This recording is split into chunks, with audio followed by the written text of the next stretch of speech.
इस सेशन में हम 10 स्टॉक्स को डिस्कस करूंगा। मैंने रैंडम स्टॉक्स उठाए हैं और जब मैंने स्टॉक्स को सिलेक्ट किया था, बेसिकली रैंडम तो नहीं मैं कह सकता, बट मैंने जब इनको सिलेक्ट किया तो मेरी कोशिश ये थी कि मैं इनको 10 से 20 पे ले जाऊंगा और मैं डेली वो 20 स्टॉक्स को डिस्कस करूंगा। ठीक है, वो नीचे जा रहे हैं या ऊपर जा रहे हैं या वो स्टेगनेंट हैं, कंसोलिडेशन में, व्हाटएवर कुछ भी है, मैं उनको डेली डिस्कस करूंगा ताकि आपको उनसे कुछ सीख मिल सके। जब हम कंसेक्यूटिव चीज़ों को डिस्कस कर रहे होते हैं तो उससे आपको सीखने को बहुत कुछ मिलता है। और मेरे ऊपर भी प्रेशर होता है कि मैं क्योंकि लोग उसको कंपैरिजन कर रहे होते हैं कि यार कल इसने स्टॉक्स के बारे में क्या बोला था और आज क्या बोल रहा है, तो मेरे लिए भी सीखने के लिए बहुत कुछ होता है, उसके अंदर मेरे ऊपर प्रेशर होता है। तो लेकिन जब मैंने इनको 10 स्टॉक्स को मैंने किया, सेलेक्ट किया, तो उसके बाद मैंने सोचा कि मैं डेली 10 स्टॉक्स का एक सेगमेंट बना लेता हूँ, तो 10 डेज़ में मेरे 100 स्टॉक्स हो जाएंगे। तो फिर फिर वो 100 स्टॉक्स मैं डिस्कस करूँगा और इस तरह 100 स्टॉक्स से हमारे पास एक वॉच लिस्ट भी बन जाएगी और हर 10 दिन के बाद वो समझ लें कि हर 20 दिनों में स्टॉक 2 दफ़ा हमारा डिस्कस हो जाया करेगा।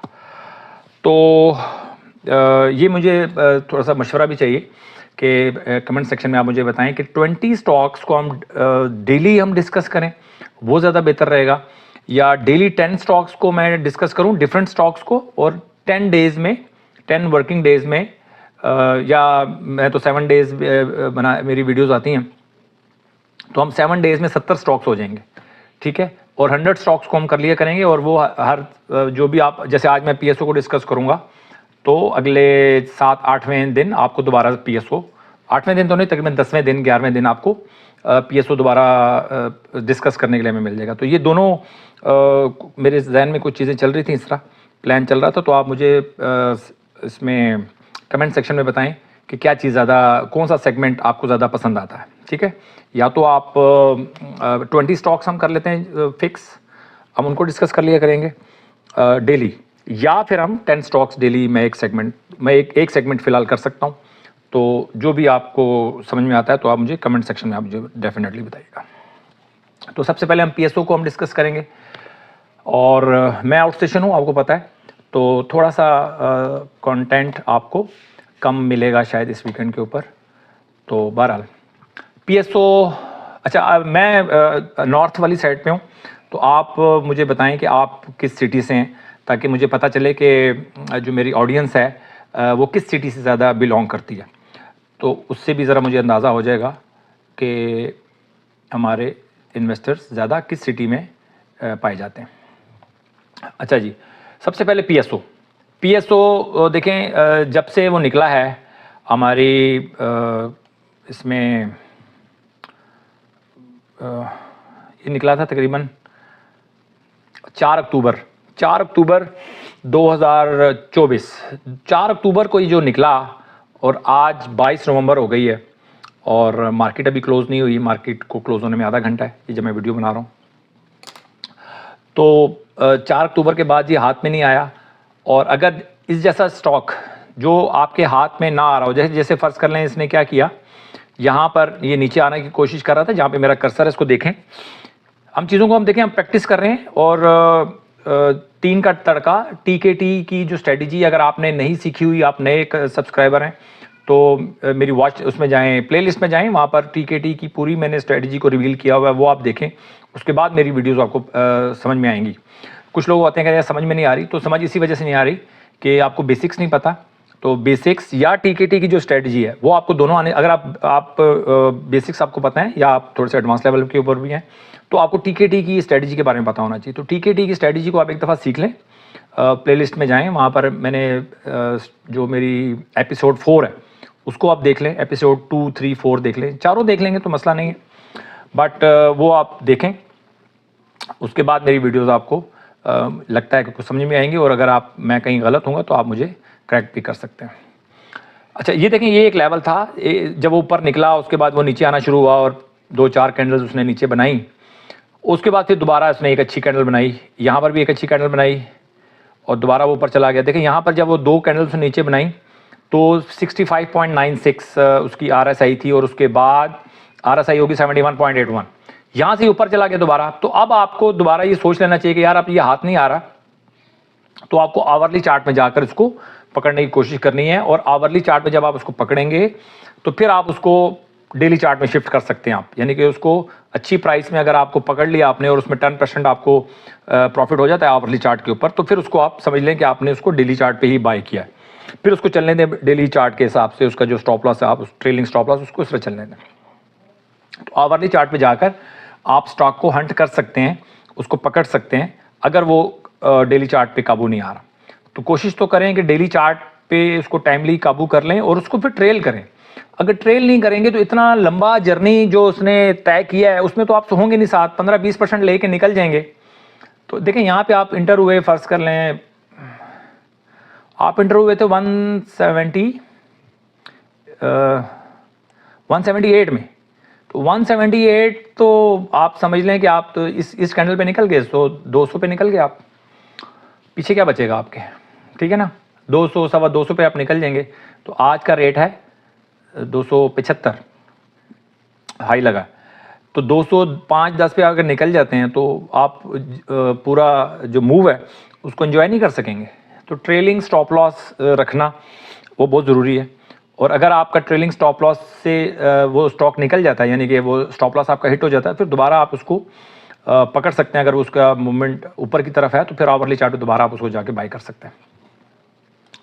तो ये था जी पीएसओ। पीएसओ तो अभी बिल्कुल काबू में नहीं आ रहा। अभी आपने काबू में नहीं करना पीएसओ को जब तक ये खुद काबू में ना आए। हम पीएसओ को अभी फ़िलहाल सुपर से भी ऊपर ट्रेंड में जा रहे हैं, हम पीएसओ में काम किसी सूरत में भी नहीं करेंगे, ठीक है। अब आगे चलते हैं जी पीपीएल। पीपीएल की भी सिंपल सेम सूरत हाल ही चल रही है। पीपीएल की भी सेम पीएसओ वाली सूरत हाल है, और पीपीएल ने तो बिल्कुल मौका ही नहीं दिया, ठीक है। पीपीएल ने कब मौका नहीं दिया, तकरीबन आप समझ लें 7 अक्टूबर से आज 22 नवंबर हो गई है। टीकेटी में अगर हम डेली टाइम फ्रेम पे काम कर रहे हैं तो वो हाथ नहीं आया। हाँ, अगर आप आवरली चार्ट पे काम कर रहे हैं तो फिर 1-2 दफ़ा इसने आपको मौका दिया कि आप दोबारा एंटर हो सकते हैं। तो आवरली चार्ट पे भी अगर आप देखिए, अगर आप पीपीएल में काम कर रहे हैं और फर्ज कर लें आपका स्टॉप लॉस हिट हो गया या टारगेट प्रॉफिट 25-30% आपने रखा हुआ था वो हिट हो गया, तो फिर आवरली चार्ट पे दोबारा जाके आप उसको कहीं ना कहीं आप उसको बाय कर सकते हैं अगर वो अपना ट्रेंड चेंज नहीं कर रहा तो। इसके बाद अटक रिफाइनरी। अटक रिफाइनरी काबू में आ चुका है। अटक रिफाइनरी आप देख लें इस वक्त की जो आरएसआई चल रही है वो है 55.96। तो आज की कैंडल क्लोजिंग बड़ी इंपॉर्टेंट है। तो अगर आज ये 60 से नीचे क्लोज हो जाता है तो फिर मंडे को बड़ा क्रूशल हो जाएगा सिस्टम। मंडे को अगर 60 से ऊपर क्लोज हो गया तो आपको बाय करना पड़ेगा अगर आप अटक रिफाइनरी आपकी वॉच लिस्ट में है। देखिए, अगर आप वॉच लिस्ट में आपने अटक रिफाइनरी को रख लिया है लेकिन आप हिम्मत नहीं कर पा रहे कि यार अटक रिफाइनरी में आपने काम करना है, फिर आप उसको वॉच लिस्ट से निकालें और अपनी को ट्यूनिंग करें कि आपके वॉच लिस्ट में होने के बावजूद आप स्टॉक में काम नहीं कर पा रहे, तो इसका मतलब ये है कि आप सिर्फ वॉच लिस्ट बनाने तक हैं, आगे नहीं चल पा रहे आप। तो अपनी तो कुछ या तो आप वो कर दें, अपनी क्वांटिटी को कम कर दें, ठीक है। आप अगर हिम्मत नहीं कर पा रहे ना तो सबसे बेहतरीन सोल्यूशन है, अगर आप 10% अपने कैपिटल का डालना है ना अपने अटक रिफाइनरी में, आप 5% पे आ जाएं, लेकिन काम लाजमी करें। आप 5% अपना डालेंगे तो क्या बिगड़ जाएगा आपका, कुछ भी नहीं होगा। स्टॉप लॉस 6% का स्टॉप लॉस हिट हो भी जाता है 5% के ऊपर, तो कितना स्टॉप लॉस आपका होगा यार। 5% फर्ज कर लें 300 रुपये, 1 लाख रुपए का अगर आपका कैपिटल है तो 300 रुपये का सिर्फ एक स्टॉक में आपका लॉस होगा। अगर आप 5% इन्वेस्टमेंट करते हैं और 6% का लॉस करते हैं, 300 रुपये भी अगर आप किसी एक स्टॉक को नहीं दे पा रहे तो फिर आपको अपनी बुज़दिली का इलाज करवाना पड़ेगा, और उसका हॉस्पिटल जो है वो हम बाद में डिस्कस करेंगे, उनके हॉस्पिटल आपको कहाँ मिलेंगे, ठीक है। ये तरीका मैंने आपको बता दिया, डरना नहीं है आपने। अगर आपकी वॉच लिस्ट में वो स्टॉक है तो फिर आप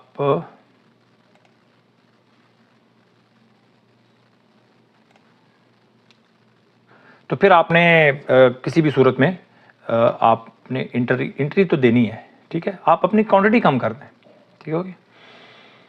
लेकिन ये भी प्रॉब्लम है, देखें कभी आप 10% पे जाएंगे, कभी आप 5% पे जाएंगे, इस तरह ना करें। फिर कुछ अर्सा फिर आप 5% पे रहेंगे कि किसी हर स्टॉक को आप 5% ही अपने कैपिटल का देंगे। ऐसा नहीं होगा कि आप कभी 10% पे जा रहे हैं, कभी 5% पे जा रहे हैं, यानी कि जिसमें आप 10% में गए वो आपका स्टॉप लॉस हिट हो गया, जिसमें 5% में गए वो 40% बढ़ गया, 50% बढ़ गया, तो इस तरह बात बनेगी नहीं। तो अपना जो लॉट साइज़ है कि आपने एक स्टॉक को 10% देना है या 5% देना है या 2% देना है, it's up to you. But एक लंबे अरसे तक, 3 महीने तक, 2 महीने तक, 3 महीने तक आपने फिर उसके चलाना है। जब आपके अंदर कॉन्फिडेंस आ जाएगा फिर आप उसको 10% पे ले जाएं। ठीक हो गया? अच्छा जी, इसके बाद है जी हमारे पास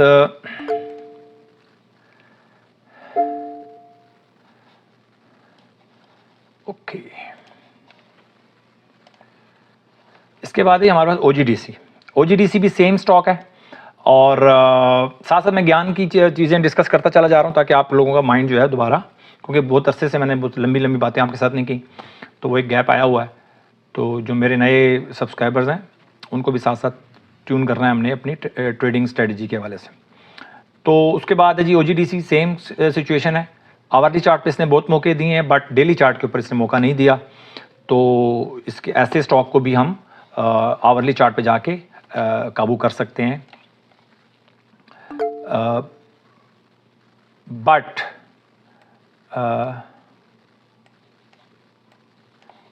एक मिनट जरा मैं इसको, ठीक है जी, OGDC हमारा हो गया क्लियर। उसके बाद फौजी सीमेंट। फौजी सीमेंट में लोग बहुत फंसे हुए हैं, लोगों की बहुत हाई रेट के ऊपर बाइंग है। मैं बार बार कहता हूं कि जब सुपर से भी ऊपर चला जाए ट्रेंड, तो फिर आपने अगर उसमें पैसे बनाए हुए हैं फिर तो आप काम करें उसके अंदर, फिर उसको पैसे दें, उसको आप फीस दें, कोई मसला नहीं है। बट अगर आपने पैसे नहीं कमाए उस स्टॉक से तो भाई आप आप ना करें काम। ये बार बार मैं कह रहा हूं, मैं काम से नहीं रोकता, आजकल की मार्केट है काम करने वाली, बट न्यू इंटर जो हो रहे हैं उनके लिए बहुत रिस्क है, बहुत बड़ा रिस्क है। दूसरा, जिन्होंने फौजी सीमेंट में पैसे नहीं बनाए, अब फौजी सीमेंट का सुपर से भी ऊपर ट्रेंड चल रहा था, ठीक है, इसने एक दफ़ा मौका दिया भी, एक दफ़ा मौका भी दिया इसने, और अब दोबारा वो उसने मूव बनाई है। बट अब दोबारा अगर ये इसकी बनती है, मूव बनती है, तो तब तो हम इंटर हो जाएंगे। तो TKT के अगर अंडर आ रहा है फिर कोई इशू नहीं है, TKT के अंदर आ रहा है तो फिर हम काम करेंगे।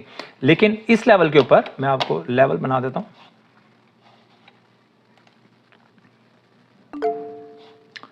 देखें अब इस लेवल के ऊपर कहीं मार्केट चल रही है, अगर इस लेवल के ऊपर कहीं मार्केट चल रही है तो आपने काम नहीं करना। अब नीचे आई है और TKT में अगर हमारी एंट्री बनेगी तो हम TKT के थ्रू इसमें एंटर हो जाएंगे, फिर इसमें डरने वाली या घबराने वाली बात कतई नहीं होगी इसके अंदर। ठीक है जी। अच्छा, अब आगे हम चलते हैं। फौजी सीमेंट में है प्रेशर, बट TKT में एंट्री बनने वाली है, अगर बनेगी तो हम इंटर होंगे, नहीं बनेगी तो ये नीचे आ जाएगा। अगर यहाँ से नीचे गया तो फिर हमारी एंट्री नहीं बनेगी, ऊपर जाएगा तो फिर एंट्री बनेगी।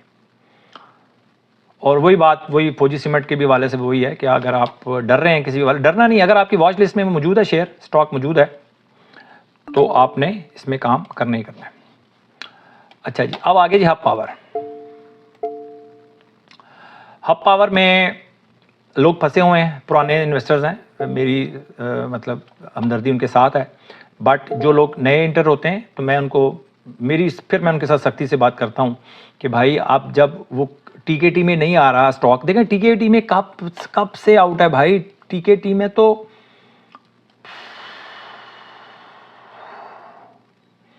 हब पावर जैसा स्टॉक आप देखें कि इसने मतलब TKT में आया था, ये 146 में आया था तकरीबन, ठीक है, 146 के बाद ये चला गया 168 के बाद तो वो TKT में आया ही नहीं।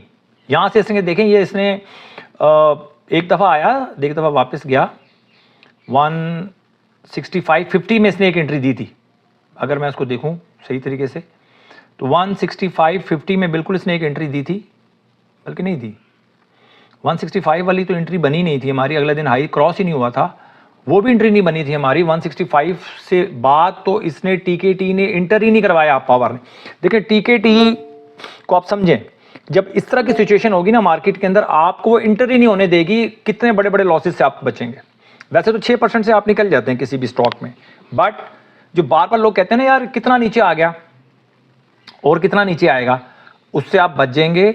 और ये जो इस सेंटेंस से जो है ना स्टॉक मार्केट में सबसे ज़्यादा लॉस किया जाता है कि यार बहुत नीचे आ गया तो बाय कर लेते हैं और कितना नीचे आएगा, या बहुत ऊपर चला गया यार सेल कर देते हैं और कितना ऊपर जाएगा। तो एक तो इन दो सेंटेंस ध्यान में रखिएगा कि एक सेंटेंस आपको बहुत बड़ा नुकसान देता है और एक सेंटेंस आपको बहुत बड़े प्रॉफिट से महरूम रखता है। तो ये दो सेंटेंस आपने याद रखने हैं और इन दो सेंटेंस का आपने शिकार नहीं होना।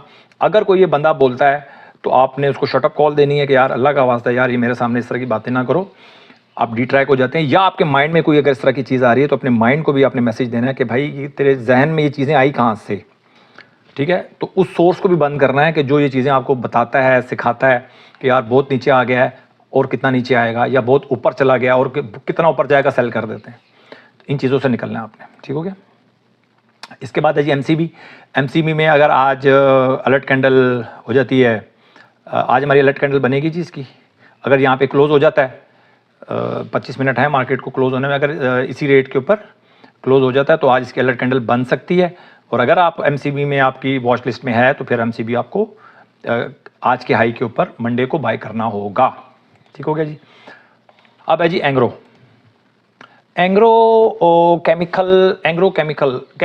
आया था जी आपके पास, ये सिर्फ एंग्रो कॉर्पोरेशन की बात कर रहा हूँ। ये हमारी वॉच इसमें कैंडल इसकी बनी थी, अलर्ट कैंडल बनी थी, बट आज हाई क्रॉस नहीं हुआ। 344 रुपये 74 पैसे इसका हाई बनता है, तो आज 344.50 हाई लगा है, थोड़ा सा प्रेशर में है।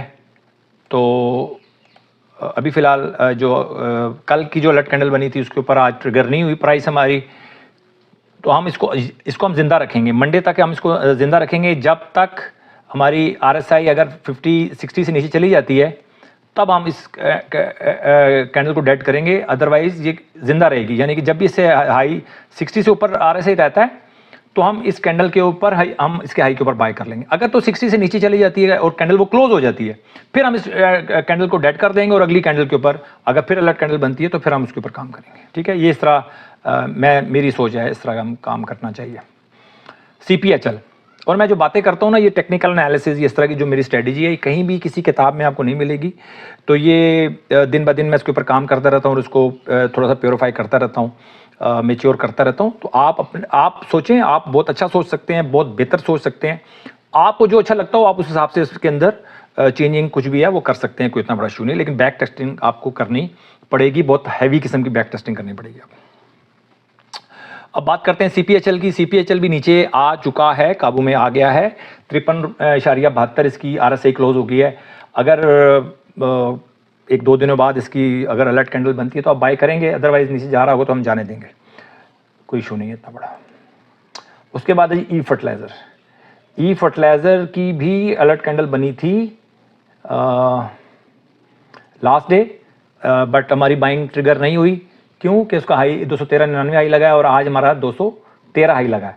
तो आज हमारी बाइंग नहीं हुई इससे, अभी हम इसको ज़िंदा रखेंगे एक आध दिन, और जब तक बल्कि ज़िंदा क्या रखेंगे, अब 59.52 क्लोज हो, अगर तो RSI आकर आज क्लोज हो जाती है 60 से नीचे, फिर हम पिछली कैंडल को डेड कर देंगे और फिर दोबारा अलर्ट कैंडल बनेगी, फिर हम उसके ऊपर काम करेंगे। बेशक ऊपर भी चला जाए 2, 4, 5 रुपये, 6 रुपये ऊपर भी मिलता है तो हमें इससे इशू नहीं है, बट हमारी जो पॉइंट्स हैं वो पूरे होने चाहिए। ये थी जी आज की हमारी 10 स्टॉक्स की हमने स्टडी की है सिर्फ, ठीक है। मैं आपको कोई बाइंग या सेलिंग किसी भी किस्म के एडवाइस नहीं दे रहा, सिर्फ आप एक एजुकेशनल लेक्चर था वो हम डिस्कस किया हमने। कमेंट सेक्शन में आप जाएं, बहुत सारे सवालों से मैंने आपसे सवाल किए, उनका जवाब लाजमी दें और लाइक कर दिया करें। अगर आपको वीडियो पसंद आती है, आपकी ट्रेडिंग जर्नी में, ट्रेडिंग लाइफ में अगर कोई वैल्यू ऐड करती है तो यार वीडियो को लाइक कर दिया करें। आप थोड़ी सी सुस्ती करते हैं जिसकी वजह से मेरी वीडियोस प्रमोट नहीं हो पाती। प्रमोट होंगी, देखें मुझे पैसों का कोई इशू नहीं है, ये मैं आपको बता दूं। मेरा जो यूट्यूब चैनल है, हमारी नीश ऐसी है, इसमें पैसे वगैरह कोई नहीं मिलते भाई, ठीक है। और मेरे तो इक्विपमेंट के पैसे भी नहीं पूरे होते इसके अंदर, जो मेरा जो रिसोर्स है, मैं जो रिसोर्स लगा रहा हूँ तो उसके कुछ % भी पैसे जो हैं वो वापस नहीं आते। तो आप ये मत सोचेंगे मैं आपको जब लाइक करने के लिए कहता हूँ तो मैं अपना चैनल प्रमोट इसलिए करवा रहा हूँ कि मुझे पैसे चाहिए, नहीं। मैं अपनी जो मुझे आता है, जो चीज़ें मुझे समझ में आती हैं और मैं बहुत सारी चीज़ों पे काम भी कर रहा हूँ, तो वो आप तक पहुँचनी चाहिए, ज़्यादा से ज़्यादा लोगों तक पहुँचे। अगर आप तक पहुँची हैं तो यार कोई दूसरा बंदा भी तो उतना ही हकदार है ना, ठीक है।